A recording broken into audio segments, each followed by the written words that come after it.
I don't think you all understand who I am. I mean, I've always been a straight-A student. Have you been drinking?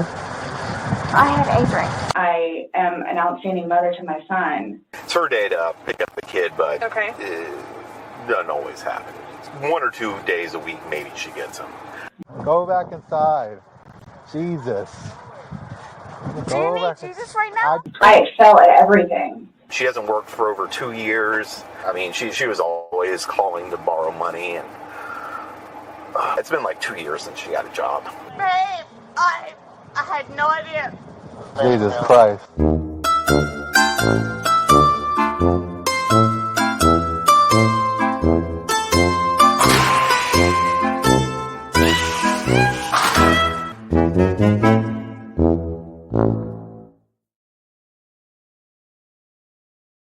Well, hello there, Boonies. Today we're going to resume looking at the docket, piece by piece. What occurred on Sarah's case? It's been 4 years. The trial is coming up in October. There are things that we've forgotten. There may have been little details that we missed. And we are trying to go over all of it so that we can get ourselves prepared for this trial. So, when we last left off, Bankowitz had taken over her case. The last thing on the docket that we reviewed, I want to say it was the court minutes from February the 10th of 2023. On February the 15th, let me share this with you guys. I believe we talked about this when we left off, but we'll go ahead and pick up with it. So this is where Bankowitz had come in and said, okay, I'm going to need the private investigator, and I'm going to need JAC to approve $10,000 for it. Now, he wants to use Lewis, Aran, and Associates, which blows my mind because these people have not been on the case. Maybe he's worked with them in the past.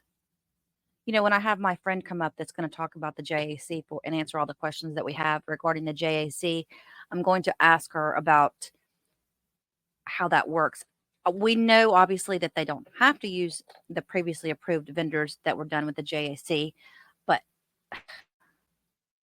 I mean, it just kind of makes sense that they would, right? And obviously, this is the order authorizing them to be able to do so. So the judge has submitted this. Now he can go back to the JAC and say, okay, the judge has told me that I can request this money from you guys. I want to hire these private investigators. And supposedly because the judge says, okay, then JAC says, all right, let's do it. All right, you're approved. Motion for cost. This was uploaded to the docket on February the 23rd. This is where he's asking for a mitigation expert to assist in preparing the defense of this matter, including but not limited to interviewing and locating witnesses, locating documents, performing background checks, and researching factual issues. The defense requests authorization up to another $10,000 at the rates established by law for mitigation experts. Now, the weird thing here is the defendant respectfully requests that this honorable court enter an order appointing prison break investigators, who has already been on it, for mitigation services $75 per hour, not to exceed $10,000 to aid in the preparation of the defense. So he's still wanting Billy Lane to stay on just for the mitigation portion. Then we had a notice where they're going to have a hearing on March the 31st. It was the pretrial conference, actually, for March the 31st of 2023. And before anything nice or good could happen in the rest of March, we get this. Sarah's done another letter. Why can't you just be nice, Sarah? Why do you have to be so mean? Mr. Bankowitz, this is my third letter trying to reach you over another almost 6 weeks period now. Again, you guys, we'll do a video where I'm looking through where I'm reading the letters. There are so many people on YouTube that have read these letters. If you guys want me to read the letters in a separate video, then tell me. I will. I'll put them all together and we'll read all of them. But today, we're talking about going through events that happened, not Sarah bitching and moaning. She says, you've been on my case for 8 months. That's kind of a neat way to put it. Been on my case. Whose case have you been on, Sarah? As long as you're not on a suitcase, we're good. And she says something about, this is also the number you continuously tell me. Oh, she's messed up because she's trying to call him and his cell phone number is not working, or says the other number rings and rings and nobody answers. It just disconnect me. And then she's like telling him, please activate your phone. She's in desperation to speak with him. And then she says, I know you have attempted to schedule the minimum 15-minute. And I think that there was probably a backside to this letter and they didn't scan it. Because the next sentence doesn't make sense. And we know Sarah's very long-winded. So just a 2-pager doesn't happen with her, right? She said, my pretrial conference, I found out it's now on 3/31, which you said previously, for whatever the reason, I'm unable to attend. How am I supposed to know what's going on in my case and what you are reporting and what is being discussed between all other parties except me? So she's saying, I want to be in attendance to all my stuff. How can Court TV and all these other news channels know more about me? What's going on with my case, my pretrial conference? Why do they all know more than I do? No. She says, please, it is my right. So many questions concerning piling and piling up from not being. And again, there was a backside of that letter and it didn't get scanned in. So it was a 4-pager probably. Oh. All right. The next thing we've got on there is the March 31st conference notes, court minutes. State announces they are ready for trial. The defense requests a continuance. Parties to reach out to judicial assistance prior to 7/11 of 23. So they're saying, give us another 4 months. Well, actually, no, give us another 3 months to set a status hearing. And at this point, they said it's expected to be a 3.5-day trial. Oh, you know what? I'd completely forgotten about that. If an attorney had stayed involved, they thought it was going to be like a 3-day to a 3.5-day trial. Isn't that crazy? Because now they've got that it's going to take 3 weeks to do her trial because she's the attorney on it. So much money spent. So much money because Sarah's a pain in the ass. That blows my mind, you guys. Oh, big note too. Wooten was still on this. We know this because we're going to look through the hearings. We saw, I believe this is the hearing we saw. I'm not certain. There's a lot of them. I've already started marking them so that we can have one video where we go back and we watch all of her hearings just back to back to back. And then, of course, just like they do with all of their previous meetings or court hearings, they set up their little case management conference, pretrial conference and trial thing. This is the order. This is the schedule. This is when we're going to have the trial. They wanted to have the trial on July the 24th with a pretrial conference on July the 11th. Then we have correspondence from the judge to the defendant where the judge says, thank you for your letter. Your correspondence has been filed with the clerk of courts. No further action needed. This was on the docket April the 4th of 2023. This must be the letter that she sent to Bankowitz, which she copied to the court, which, by the way, somebody brought up a great point. In my last video, part 2 video of this series, I had said that she was probably mad because Bankowitz shared her letter with the court. And I was probably very wrong in saying that. She shared the letter with the court, not him. Then we have just the normal, here's what the court order is and setting those notices, setting and resetting the dates of the trial and the conferences. Oh, that poor clerk. Oh, no. We've got some correspondence. Oh, Lord. I can always tell when it's Sarah's correspondence on the docket because usually it's like a 1 to 3 pager if it's from the court. If it's Sarah, it's like, 5 or more pages involved. So, yeah, she's got another letter here. And in this letter, she's basically just putting her hands up in the air saying, whoever wants to listen at this point. I've sent letters directly to each of you guys. You're not responding to me. So whoever wants to listen, she wrote this on April the 6th of 2023.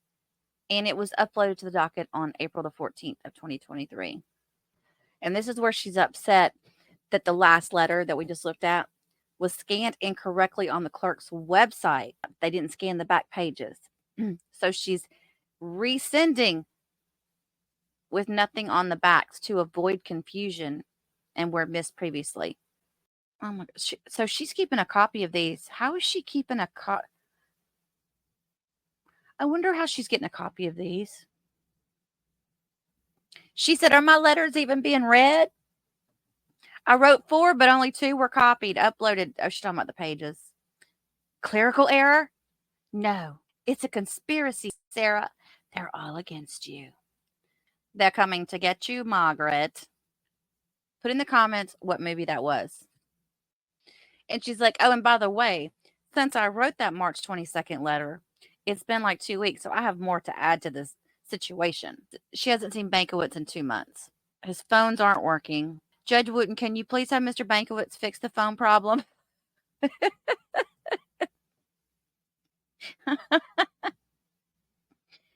Oh, I'm pretty sure that it's the way Bankowitz wants it.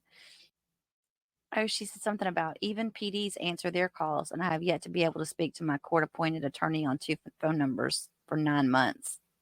July 11th, 2023 is my 1-year mark with him. Okay, and another thing, too, I want to say. My last letter, y'all, listen, you guys got on me in the comments. Y'all were like, don't forget, Bankowitz got hurt. He was in a car accident. Okay, yeah, he got hurt. He got into a car accident. That delayed everything. Then he got COVID. That delayed everything. But I still think he moved slower than Padilla did. I mean, obviously, he's not communicating with Sarah the way Padilla did. Because if so, why wouldn't Sarah have already written a letter about Padilla, back then? Maybe she didn't know she could write anybody at that point. I don't know. Oh, and then she says in here, thank you for reading my entire letter and uploading it correctly for all the world to read also. I wonder what platform of popularity I will be featured on next and how much wasted time, effort, and thought will be put into mutating and grossly exaggerating my case information, racketeering the World Wide Web. Shaking my head, run with it. We are, girl. Yes, ma'am. We are running. We're like Forrest Gump. We are running.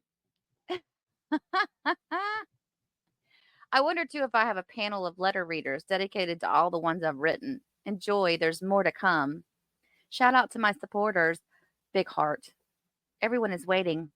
Not on me.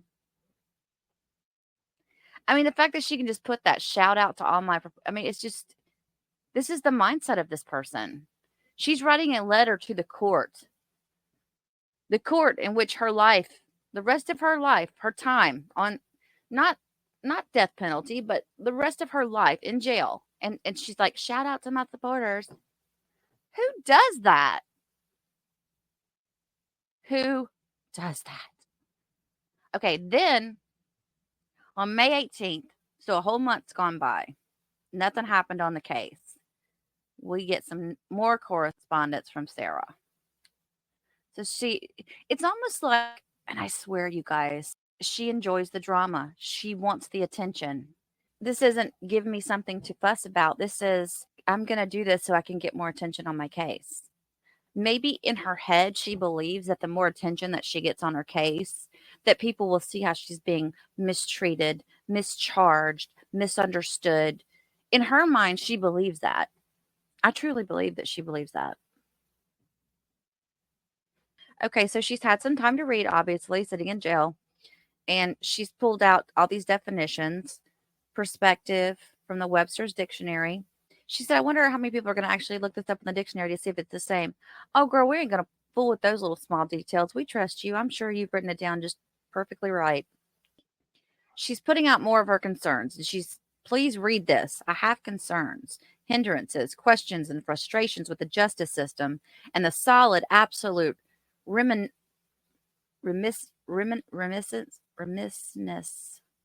I do not know what that word is. Of my case and the due process.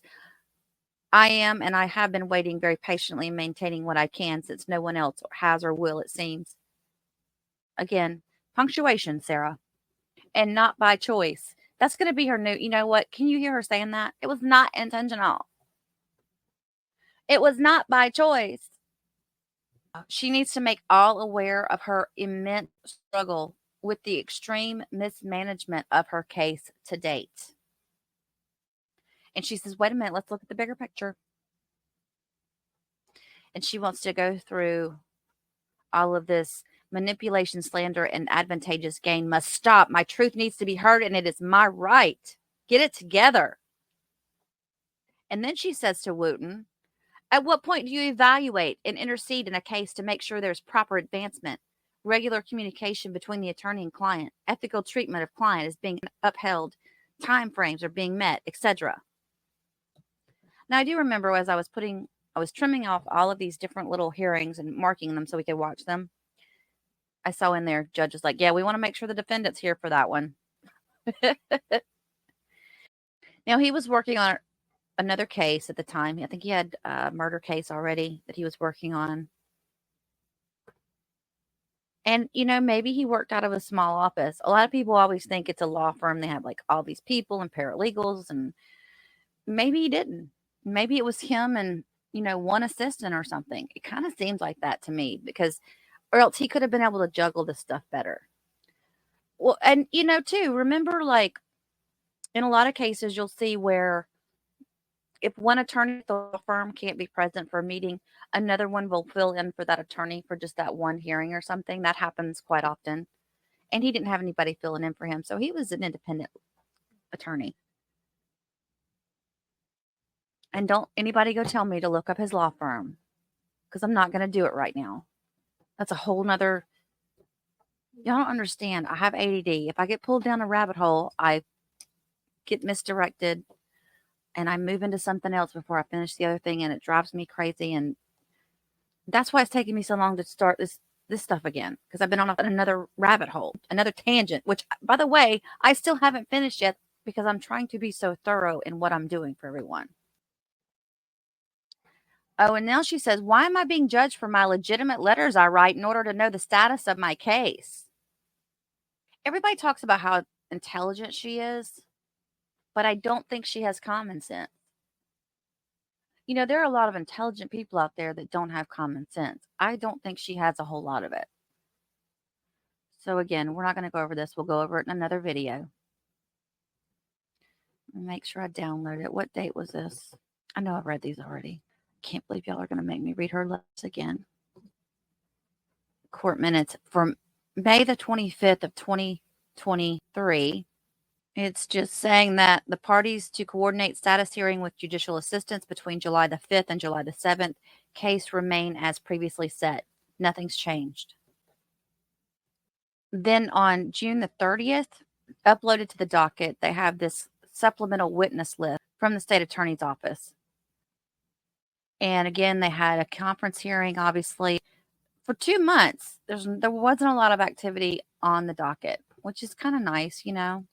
Okay, well, they did meet on July 11th.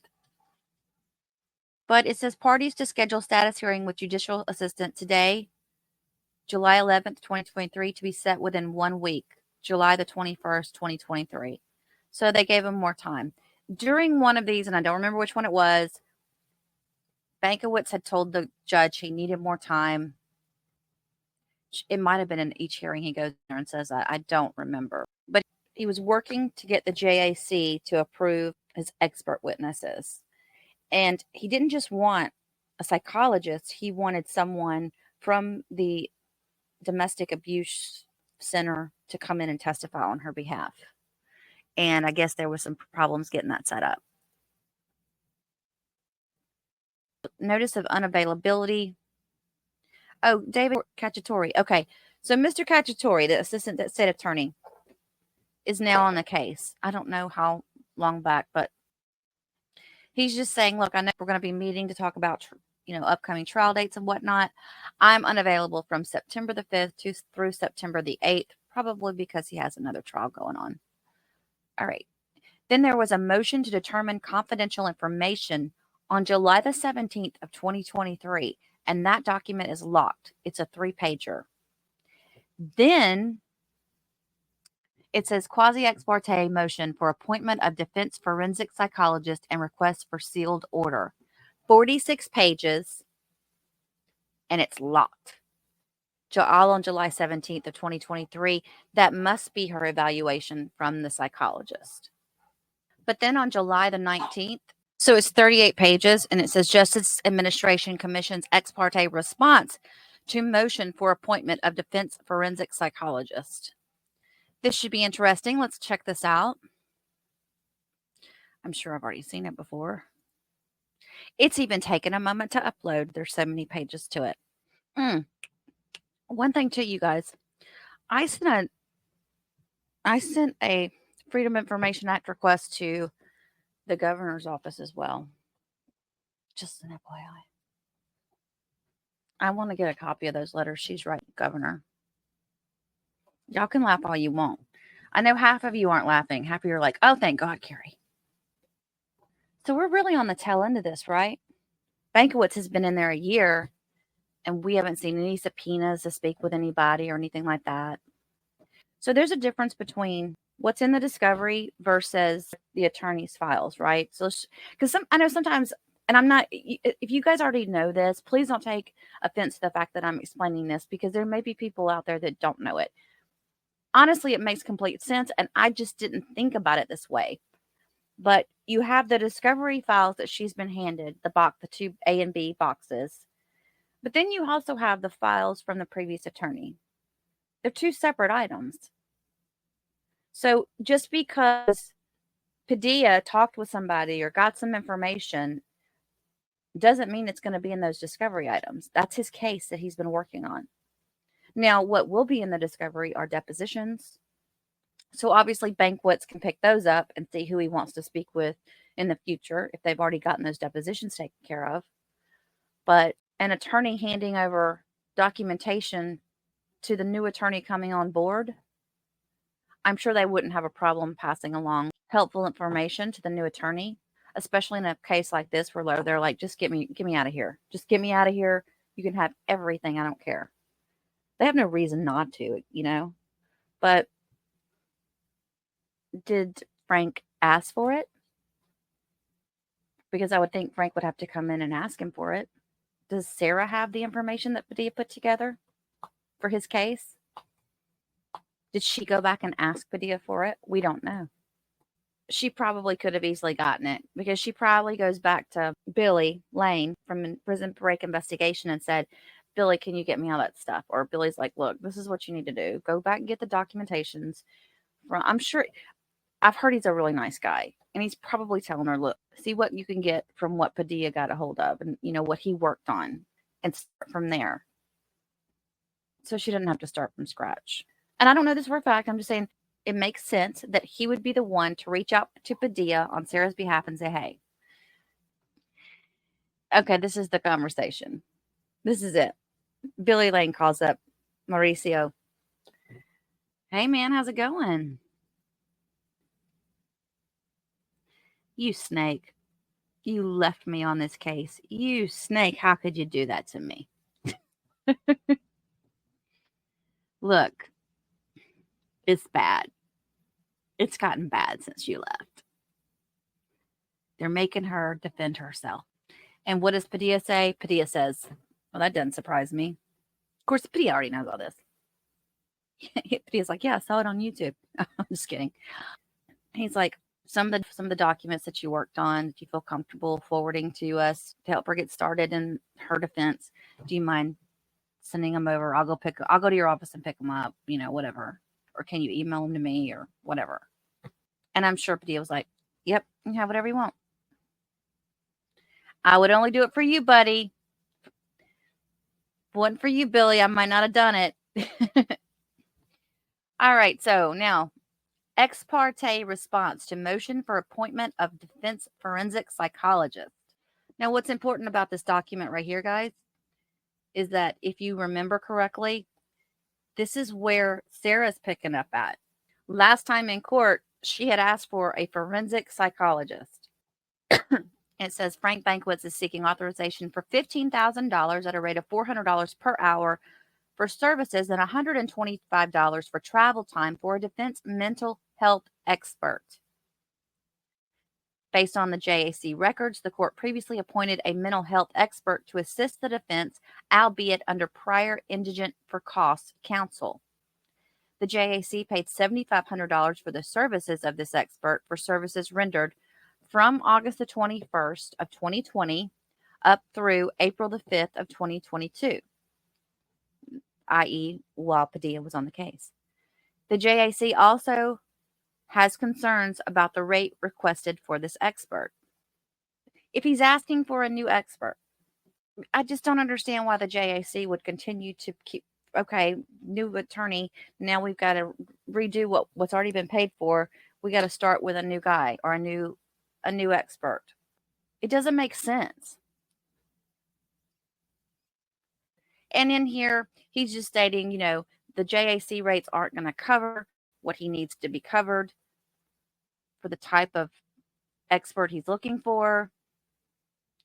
He put here the rates for the psychological examination is a flat fee of $350. For other services, the established rates for medical doctors and psychologists are as follows. We kind of went over these already before in previous documents. Again, you guys, this is part 3. This video is part 3 of other videos. So if you have not watched the other 2, I don't think you'd be totally lost, but it would be helpful for you. Okay. And he's just saying, look, we got the burden to establish the need for expert services. He's just asking the court he's showing cases here. She's indigent. We need this, we need that. He's saying that JAC wouldn't pay the higher rate. They're concerned about rates in excess of $300 per hour, which my understanding now is that they needed to update their rates anyway. And of course, as we've learned, they have to go to the judge for him to issue an order that then they submit to the JAC that says, yes, he needs these authorized funds so that he can bring in these witnesses. Then behind that, on page 6 or page 7, he's attached his, you sneaky dog, Frank. He's attached his attorney services fees request. This would be important for me to read, I guess. But we're going to have somebody come in and talk to us about how this works. So we may not need this. I'm going to save this document, though, so that we can talk to our guests about it that we have coming up. It says expenses associated with postage, courier services, internal and in-house copying, telephone charges, including long distance and collect calls, and computerized research services, blah, blah, blah, blah, blah. It just says attorney may only be compensated for services reasonably necessary for defense of the case.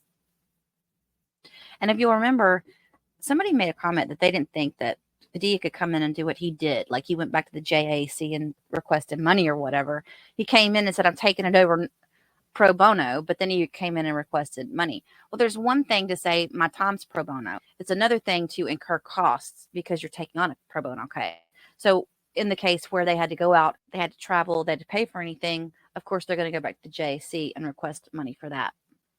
This is just the JAC's form. I'm going to go through this when I'm not online with you guys. And you have to remember, JAC requires them to fill out this paperwork out and submit it in. But still, though, I'm like a year on the case and this is just now happening. Okay, next document. Court minutes, 7/21. So they met up and they said, all right, defense motion to continue. They're ready to go to trial, but they moved it back from July to September for pretrial and October the 2nd for the trial. This was a year ago, you guys. Think about it that way. On the same date, they've just taken this notice of hearing. Please take notice that the court has scheduled a pretrial conference for Friday, September the 8th at 2023 at 9 a.m. Then on the same date, there's some correspondence filed from the defendant to the judge. I'm pausing right here. This is my pause. Guess what it is? Is it handwritten? Oh, of course it is. Yes, it is. She wrote this on June the 29th, hand delivered on June the 21st, 2023. Oh, she's still pissed because her letter wasn't uploaded to date, her last letter. Second attempt to make public, like everything else in my case, including my other letters. So she was mad. You know, I didn't even think about that. She was mad that the ridiculousness in her letters was not made available to the public because she didn't want us to misunderstand anything she was saying. Can you believe that? Because she truly believes that we're going to go, oh my gosh, I didn't think about that, Sarah. You're right. She thinks that, y'all. Or, you know what? She does have many fans around the world. So she says maybe she's wanting to make sure that all of her fans can read all of her letters. That's hilarious. So now it's not about her case. It's not about her trial. I'm just saying in this one sentence. It's not about her case. It's not about her trial. It's about, well, she says her freedom of speech so that the world can see what's going on in her case. And she starts the letter, where do I even start? I got an idea. Don't start, Sarah. Let's go back to your cell. And why don't you read a book or something? Get her a book. I know. Why don't you start reading a book about how to defend yourself? Can you imagine if they told her she was defending herself? She's like, well, if I had known this, I would have already been reading up on the law. 10 weeks of more complete silence. 6th attorney, which I will clarify momentarily. Why wasn't I included? Why weren't you included? Illicit ugliness at bay, she says.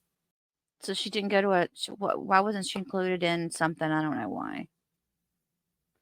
And she's talking about a whirlpool. She's talking about an appliance. What? I'm just kidding. She's using a kitchen appliance as an example of how her case has been turned upside down and that everything looks the way it's not. Sarah, I think you're misunderstood on this, honey. We know exactly what's going on in your case. This is just her complaining about how she feels. Oh, so she's found some YouTuber. I don't know what she's talking about. I guess she's talking about a YouTuber.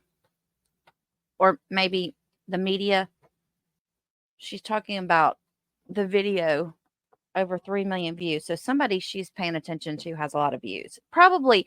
I'm wondering if she, guys, if it's not like a local media station, then it's probably Court TV is who she's watching or being told about. I don't think she's watching it. She's being told about it by somebody. Who is telling her all this stuff? I would so love to be a fly on the wall when she's in there talking to Billy Lane. I swear to God. I don't think he's the one. I think he has more sense. I don't know the man personally, but I think he knows better than to tell her more information than she needs, Somebody's giving her way more information than she needs. This could be Brian. I know you guys said that he wasn't talking to her, but this was a year ago. He could have still been talking to her at this point. I don't know. It could have been a friend. It could be Melissa, the apartment manager that's still talking to her. We don't know who this is. Or she could have one person who's visibly her friend that's calling her. We know her mom and dad are no longer alive. It could be her brother. Her brother's I think he was a Marine. And he was a local. He lives locally in the other town over near her. And then, of course, we have the other brother who's been in and out of jail for child, you know what. I looked him up because I thought about it. I actually spent half a day one day going through and looking at all his stuff. And he was just, to sum it up, her brother, the one brother that's not in the military, is just not a good dude. In his 30s, he was messing with teens. It seemed like he was in and out of jail for different types of things like theft. And so I don't know what kind of upbringing they had. I mean, maybe they did have a bad upbringing. Maybe that's why 2 of them turned out the way they did. We got Sarah, who's an alcoholic. And I think he had some stuff with drinking too. If you think about it, Didn't somebody say one time that alcoholism is hereditary? I thought I read that somewhere one time. Is that true? Has anybody ever heard that before? So maybe they had a alcoholic parent that made their home not so great. I don't know. We're going to find out because Sarah is going to tell us. That's the only problem with it. We're going to hear Sarah's side of the story. I would love it if they called her brother in and had her brother testify, which the state might. The state might do that. If she comes in and says, you know, my childhood was this, that, and the other, they could go back and subpoena him and get his truth of the matter. Because she's just like Casey Anthony. She'll say whatever she needs to say. She'll throw whoever she needs to throw under the bus to get what she wants. Again, you guys, this isn't even worth reading for me right now. This has nothing to do with. We just know that she's pissed, and she's continued to be pissed about her case. And so be it, Sarah. June the 29th. Next thing on the docket. I know I'm going through this quicker than we did in the previous videos, but let's face it, we're all getting used to this, right? Especially me. Basically, they're just this is the uniform order setting felony case management conference, pretrial conference, and trial. At this point, Wooten realizes that there's going to be a lot more needed on this case. And they're just sticking with that September and October dates to move forward.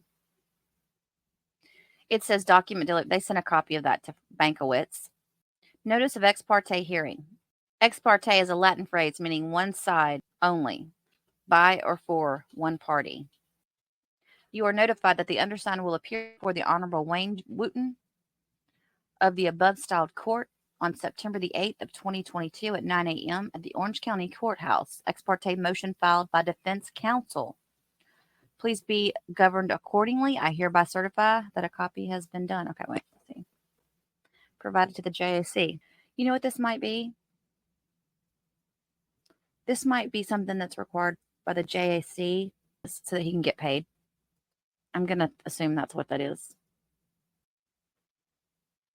And here we've got correspondence filed from the defendant to the judge.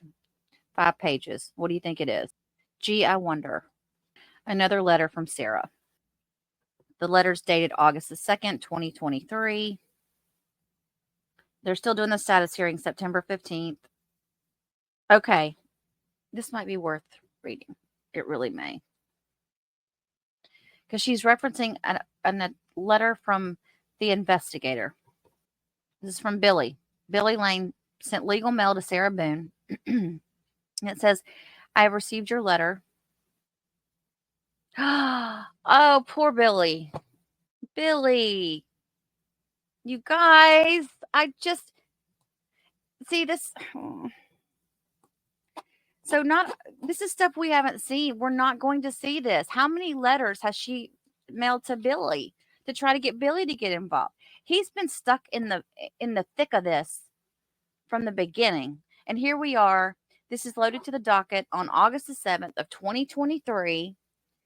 And he's having to write back to her. He's like, look, Billy says to her, I received your letter. I've made multiple attempts to contact your attorney, Mr. Bankowitz, since our meeting, but unfortunately, I have been unsuccessful. I'm not sure what is causing the issue. On May 22nd of 2023, I sent him an email requesting him to contact the jail so that I can have access to visit you and proceed with the mitigation process in person.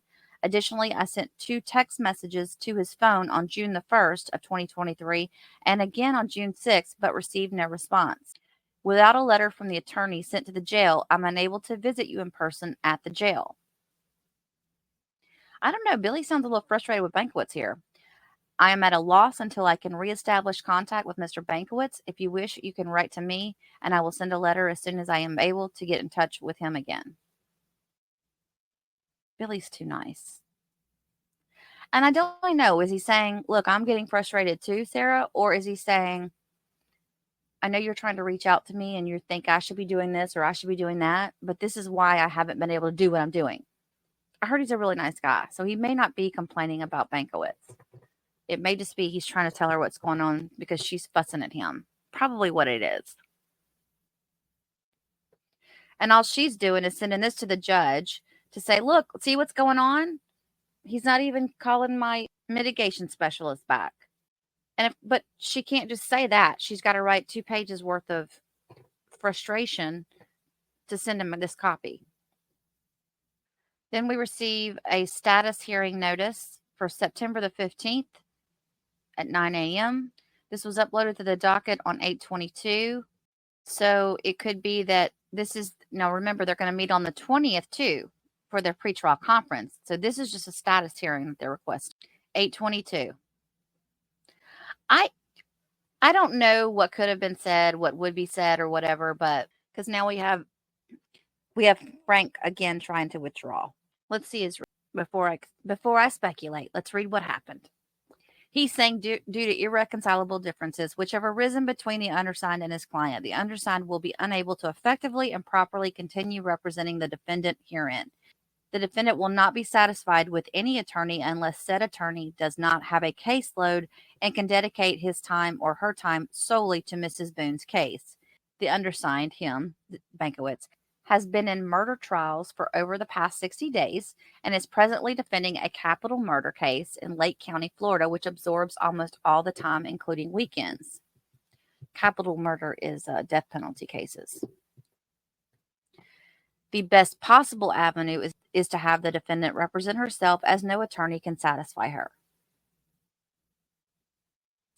So this was uploaded to the docket on August the 22nd and also dated August the 22nd by Frank Bankowitz. Now, the letter that she sent to the courts was August the 7th. So it looks like Frank read this letter and he saw what went on the docket with Billy Lane, and he's like, that's it, I'm done. So the judge says, all right, well, we're going to have a hearing about your motion to withdraw on September the 8th then. And the judge is like, damn it, Frank. I just imagine he said that. Then on 9/7, we have more correspondence. And instead of just saying from the defendant to the judge, it just says correspondence on the docket. This letter is written August the 26th, and it's to the judge. How do you feel about your attorney withdrawing? Why is she saying it like that? We know she doesn't properly communicate in these letters. She's basically saying, look, I found out from a reporter, a news reporter, that Bankowitz has requested to withdraw. She wrote this on August the 26th, and as we know, he uploaded that to the docket, or he sent that letter on August the 22nd. So Matt Johnson, let me look up and see who Matt Johnson is. If he's with like a news outlet or is he a YouTuber? Now, he could be an independent journalist. Yet, he's not affiliated with any kind of news service, so he's probably an independent. And she's just going off about him. Then she has to put her perspective in there. What I do find funny is that, y'all look at this. The court scanned the back of her page even though it's empty. Because they know she's going to bitch about it. Oh, Lord. Okay, again, we'll go over her later. It's 7, 9. How many pages? Oh, this one's upside down. She'll bitch about that too. This is a 16-page document of her bitching about Bankowitz wanting to pull out. Then on 9/7, there's also another document, which is probably her to Bankowitz, I bet. Let's see what this is. August 30. So confused. So tired of the perpetual question marks over my head. It's just another letter from Sarah. They're still copying the back of her paper. That's so funny.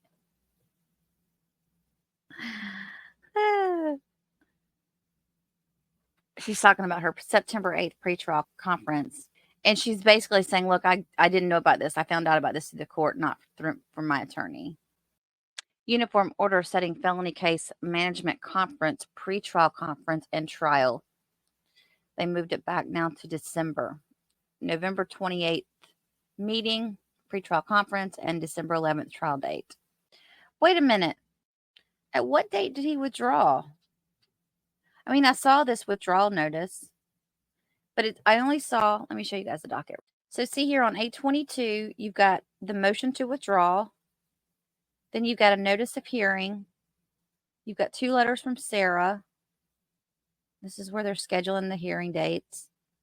Order setting pretrial conference. That's what we're looking at, right? That's what we were looking at. All right, here we go. Let's share this tab instead. So then we have the court minutes from the September 8th hearing. And it says defense motion to withdraw was granted.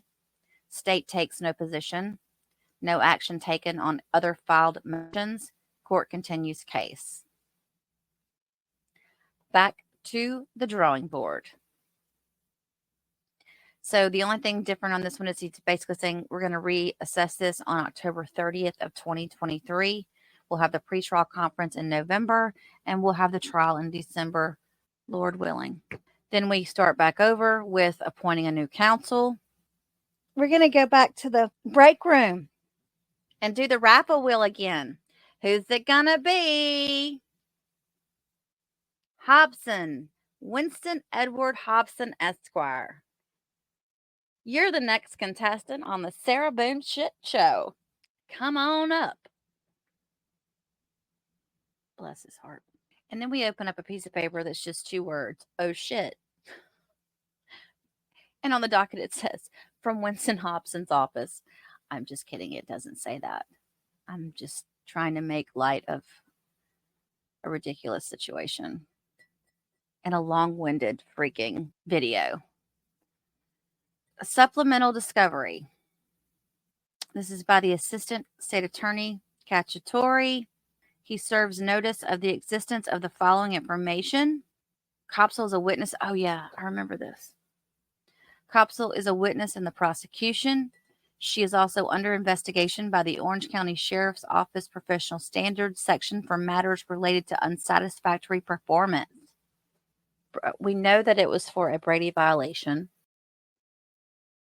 Okay, so here's the reason why she was under investigation. Let's clear this up. I want to make clear it had nothing to do with Sarah's case.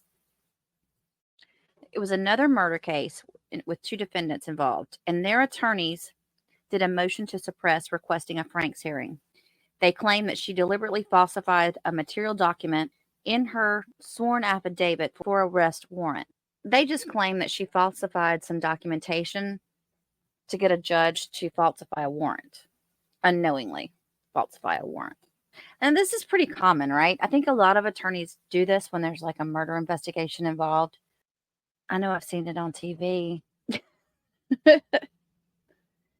They're just saying she inaccurately identified multiple witnesses to the crime in her arrest warrants and search warrants. They did an investigation, and she was exonerated from it all. So, again, it doesn't have anything to do with Sarah's case. So we'll leave it at that, okay? Then on September the 11th of 2023, we have another notice of court order and setting receipt notice.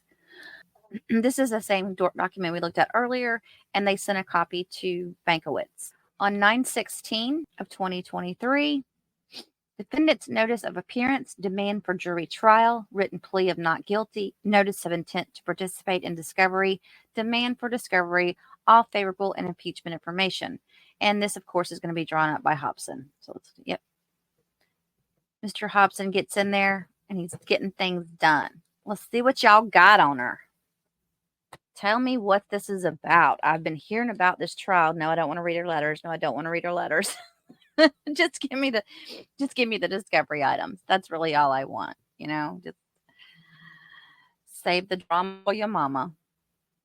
Then on October the 30th, they have court minutes because Hobson has been in court with Sarah at this point. It says defense request a January status date, and it was granted. So he says, I can't, I'm on it. I've looked at the discovery. Unfortunately, I have no conflict of interest, so I'm stuck with this defendant. And I'm going to need till January to get all this together and have a trial. And they said, okay, you got it. Because at this point, the judge feels sorry for anybody who gets stuck with her trial. Uniform order setting felony case management conference, pre-trial conference, and trial. And this is just their normal little form saying we're going to go in and, yeah, at this point, Wooten is still on it. Okay, just want to double check that. Because at some point in here, we lose Wooten, and I'm not quite sure where we lose him. I don't know why. I'm going to find out why Wooten Chain got off the case. Because nobody's talked about that, I don't believe.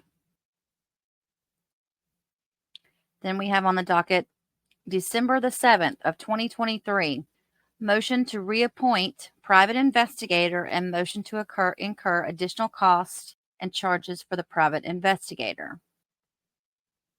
Oh, it says on February the 15th of 2023, an order was signed for Lewis Aran and Associates, Inc. to provide private investigative services. I'm going to make a note of their name because I didn't do that earlier. But, oh, he wanted Prison Break back on it. He said the defense is requesting that Prison Break investigation be reappointed back as the private investigating agency assigned to work this case. All right. So there you go. On February the 15th, 2023, they said, we don't want Billy Lane only doing the mitigation services. We want him to take over the whole investigation again. Which honestly, you guys, we don't know if Lewis Aran, and again, I'm still waiting for documentation from the JAC as to what's been paid on the case, but we don't know if they paid this Aran and Associates to do anything yet, or if they did anything yet. And we may never know. But it does look like Frank passed along some paperwork over to Hobson for the case. Now, I want to read here what it says about Billy. It says the defense requires the additional assistance of a private investigator to assist in preparing the defense of this matter, including but not limited to interviewing and locating witnesses, locating documents, performing background checks, and researching factual issues at the established rate for investigative cost of $50 per hour with a maximum of $7,500, which is 150 additional hours. The undersigned counsel has also determined that Prison Break investigations, investigator Billy Lane's presence is necessary for his assistance during the upcoming trial. Investigator Billy Lane would also request that reimbursement be granted for his lodging expenses and per diem. Okay, so they're saying he doesn't live over here in this area, so we need y'all to pay, because I think he lives in Lakeland. So we need y'all to pay for all of his expenses and per diem while he's here during the trial to testify and all that. Plus, Winston's probably like, he's been on the case since the beginning. I'm going to get all the dirt on this and figure out where to start from here. It said the anticipated costs at this time included the services of subpoenas and the statutory amount, court reporter appearance fee, and investigative fees in the statutory amount, and deposition and hearing transcripts as needed in the statutory amount. The defendant is not seeking to exceed the statutory cap on any of the above due process costs. I already like Winston Hobson. I already like him. And then, of course, the court came back and ordered for him to incur the additional costs and change the private investigator back to Prison Break investigations. They came back with that on the 20th of December of 2023. Then we all in our homes went and had Christmas while Sarah sat in jail, fuming, just a fuming, because she's having to start from scratch again. And I bet you money, you guys, I would bet money this poor Winston Hobb, he got an earful. By the time he came on board, all of her frustration was put out on him because he and Billy were the only two people there listening. Oh, Happy New Year, by the way, 2024. On the 2nd, somebody was working on during the holidays. No, I'm just kidding. Defendant's ex parte motion for the appointment of a forensic mental health defense expert or similar expert, fact investigator, and for approval of other necessary due costs. Again, we're just doing this so that we can go through the motions so that we can get JAC to approve the funds for him to move forward with his defense.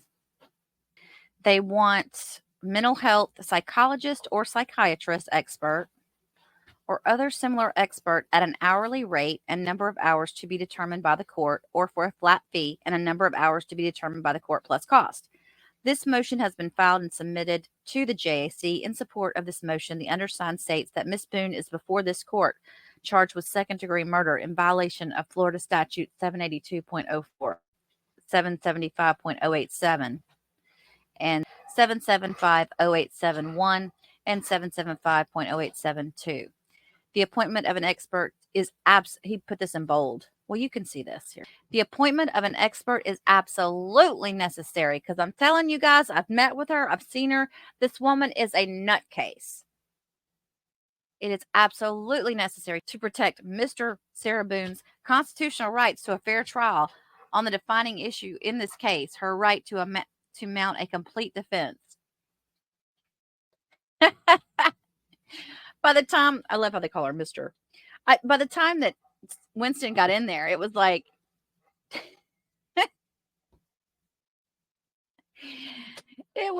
oh, this woman's, she's a freak job, man. She is, I have no doubt somebody's going to find this woman insane. He probably walked in to meet her for the first time, like, where they meet in the jail or whatever. And she probably looked like Linda Blair from The Exorcist. Her hair's like all like, it's got all this static cling going in it, It's all spaced out with static cling. Her eyes are red. She got smoke coming out of her nose. And she's going to tell him all about what has happened to her in the last year. Actually, it might have been a year and a half. It was a year and a half, wasn't it? So they just want forensic medical health evaluator or similar expert to review certain evidence and to make a detailed and scientific examination of certain evidence. The crazy thing about Sarah's case is that she falls just above the crazy line. Like, she's not incompetent for trial, but she's that crazy to where she gets really close to that line. You know what I mean?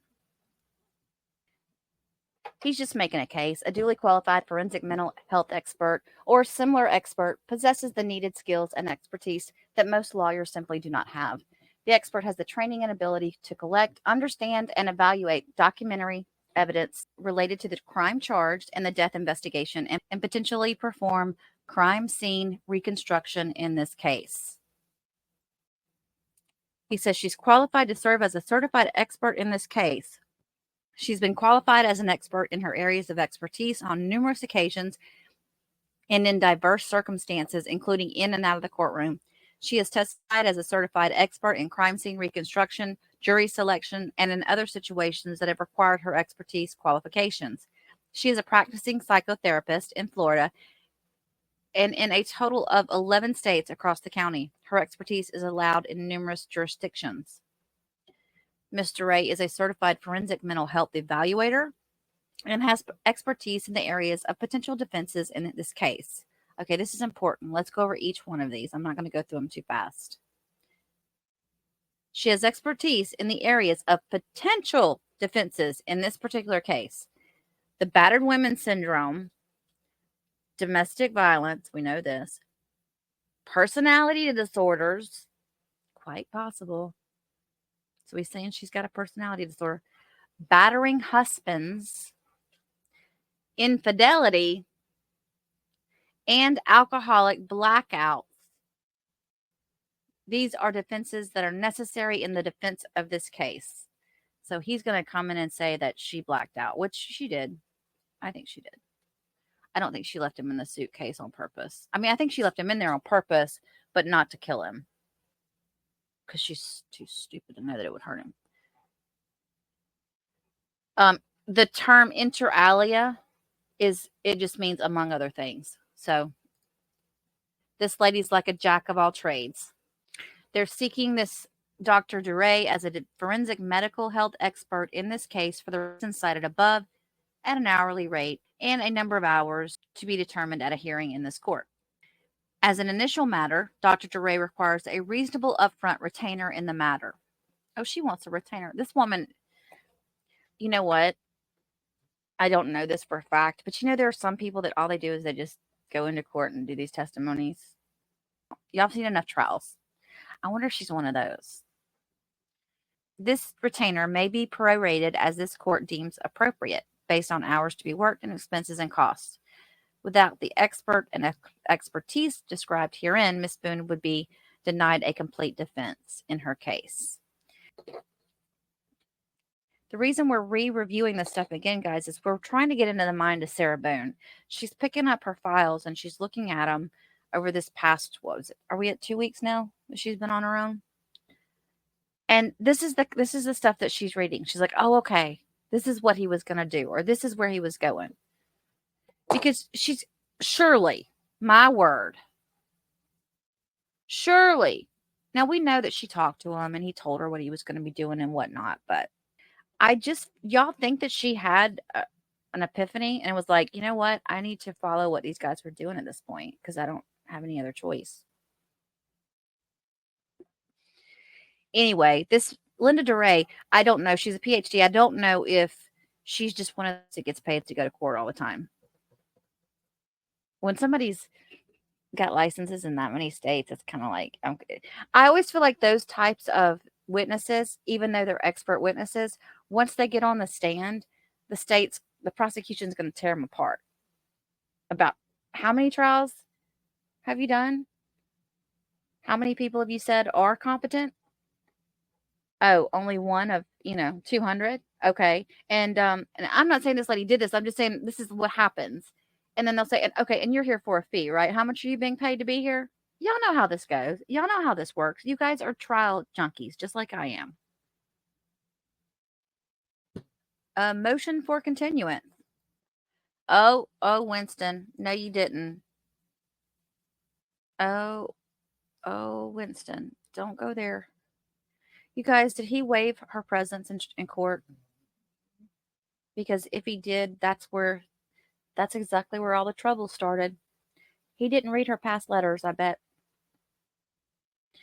Comes now the accused Sarah Boone by and through the undersigned attorney, pursuant to Florida Rule of Criminal Procedure 3.190F, and moves this court to enter order granting continuance and waiver of presence in the above styled cause. As grounds in support of the motion, the accused states that trial in this cause is set to be heard in the trial period starting from January the 29th of 2024. The pretrial conference is scheduled for January the 16th, 2024. The additional time is needed in order to prepare for this case for trial. Counsel is still reviewing extensive discovery in this case and is also seeking appointment of experts. This court has approved costs for a private investigator. The task to be accomplished in preparation for trial cannot be concluded by the now scheduled trial date. So they're asking for speedy trial to be waived. And he just says the state attorney has been notified that counsel will be filing this motion and has no objection to it. Okay, so he's not saying Sarah doesn't have to be in court. Okay. Wait, no, he is. Wherefore, the accused moves this court to enter into its order granting a continuance of 3 dockets in the above styled cause and waiver of presence of the accused and counsel. I don't know. Maybe that's not what I thought it was. Okay. Moving on. This is on the docket for January the 16th of 2024. They had a hearing. It says pretrial conference. Oh! And this is where Judge Cranick was brought in. I got to mark this down.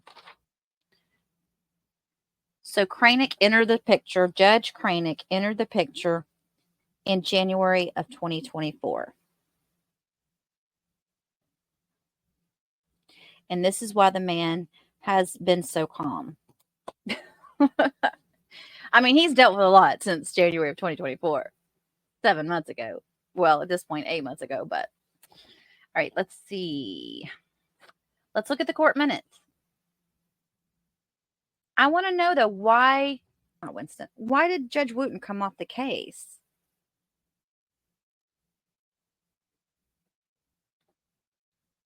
Defense motion to continue, defendant to be transported for status hearing granted, and final continuance. So they said, okay, we're going to move it to May of 2024. And remember how excited we got, you guys? Think about how many times Wooten's calendar. Freaking Clark probably had a nervous breakdown having to reschedule all these trial hearings and everything. I do notice here, and this is saying, obviously, Winston Hobson was listening to Sarah because he says he wanted to make sure that she was transported in for all the hearings.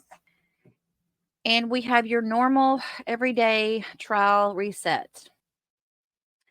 And then on January the 25th, correspondence received from judge. It's a letter. You know it's a letter. You know it's a letter. Yep, it's a letter because it was more than 5 pages. And this is where she says, finally, a new judge. So she gets started right off with him, lets him have it. Well, she's saying she wanted to be included in everything. I don't know if she said it. Maybe Winston didn't say it on behalf. Maybe she said it. Oh, my goodness. She says, to date, Winston E. Hobson has been my court-appointed attorney for 133 days and counting. He has only met with me one time for 3 hours. No phone calls have been received by Mr. Hobson, as his phone does not work properly for further immediate, much-needed communication to be made between client and attorney. I have mailed 5 letters to Mr. Hobson, trying to communicate my urgent need to speak with him. To date, I sent 1 letter to the investigator in my case to contact Mr. Hobson to contact me and see if he can assist in correcting the phone problems. She actually thinks that there's a problem with, girl, it ain't Southern Bell. It ain't AT&T, and it ain't Verizon. Nobody wants to talk to you. I feel I am not being included and not heard or cared about in my case. Okay, she wrote this letter on January the 19th. So it looks like when he put that motion together, I love Kranick. I really love him. He was probably the one that put in there, she needs to be at all the hearings.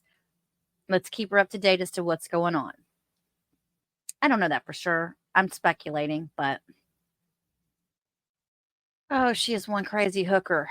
And then, of course, by February the 1st, Mr. Hobson said, Winston E. Hobson, Esquire, the undersigned court-appointed attorney, files this motion for withdrawal and reassignment and states, counsel was duly appointed and filed his notice of appearance and demand for discovery. The accused is charged in the above style case with second-degree murder in violation of Florida Statute 782.042. Counsel has met with the accused at the jail and in video visits and has continued the work begun by prior attorneys in this matter, and has also consulted with experts to appropriately position the case in the best interest of the accused, given the facts and the allegations in the accusations. Irreconcilable differences, including but not limited to ethical considerations, have arisen in this case between the defendant and counsel, and it is in the best interest of the defendant that counsel be allowed to withdraw and the case be reassigned to other counsel in his place. Reassigned other counsel. And then on 2-5, it says notice of hearing, motion to withdraw. Okay, so this is where the judge says, okay, well, let's have a hearing and talk about it. It says you will please take notice. Oh, sorry. Let me share it with y'all. You will please take notice that counsel will call up for hearing before the Honorable Michael S. Kranick, judge of the above-styled court at the Orange County Courthouse, Courtroom 12A, Orlando, Florida, on February the 9th, 2024 at 9 a.m. Thereafter, as counsel may be heard on counsel's motion to withdraw. And they had the hearing on February the 9th. Just 4 days later, defense motion to withdraw has been granted. And Winston Hobson walked out of the courtroom and did an Eddie Murphy. That's what I envisioned him walking out of the courtroom going, you know what, Judge, I'm going to pray for you. I'm going to pray for you. When I go to church on Sunday, you know what? Never mind. I'm going to pray for you every day, Judge Kranick. God bless you, Judge Kranick. You the man. You are the man. I'm not. He probably didn't do that. He seems very professional, but he was thinking that. He said, Lord, please bless this man for letting me off the case. No, Winston Hobson, he seemed very professional and handled everything very nicely. So, bless his heart. He did good while he was on there. He got some things done in a short period of time. And this is where we're going to end today's recording because we still have 5 more months to talk about on the docket. A lot has gone on in the last 5 months. I think this is a good stopping point because tomorrow we'll pick up with them finding her a new attorney that's not going to run and hide from the break room raffle. And of course, we know Patricia Cashman is the next one that gets called in. Her thing there alone is a big deal. We're also going to look at this latest thing that she's posted to the docket where she's asked for payment for her time, because we know she put at least 20 hours in. So I'm not saying we're going to do this tomorrow, but we will do that in the next video that I do on this case. So stay tuned, everyone. I appreciate your time. Y'all have a blessed evening. Thanks for being here with me. Thank you for watching, everyone. And listen, if you were enjoying those weekly crime news reports that I was doing, where we hopped around from topic to topic and gave about 2 to 3 minutes on each, I have started a sub-channel dedicated to crime news only. So please check out the link to that channel down in the description box below. And if you don't mind, subscribe so you can be notified next time I upload a video. Thanks for watching, everyone. If you enjoyed this video, please do not forget to like and subscribe on your way out, and feel free to leave a comment. Have a blessed day.